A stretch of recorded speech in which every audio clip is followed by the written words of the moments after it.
हाथ उठाओ, कौन कौन ले जाता है? सभी लोग ले जा रहे हो ना? हाँ, बहुत जरूरी है, घर से लेकर जाना। क्यों लेकर जाना? क्योंकि घर में 10 तरह के लोग रहते हैं, 10 तरह के विचार होते हैं, 10 तरह की बातें होती है, 10 तरह का क्रम होता है।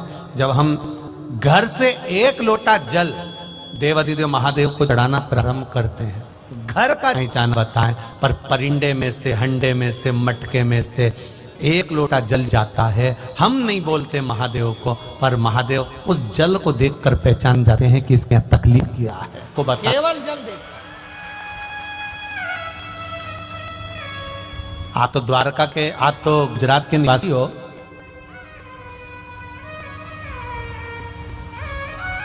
द्वारका जी भी आप ही के पास में है। रामा जी सुख कहां? द्रौपदी।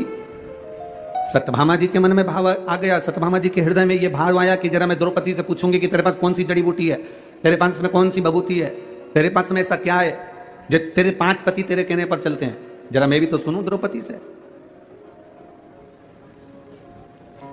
मैं पूछूं तो द्रौपदी से।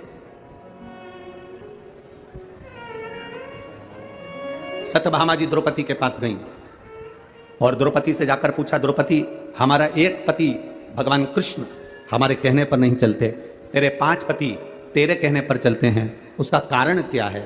क्या कारण है तेरा?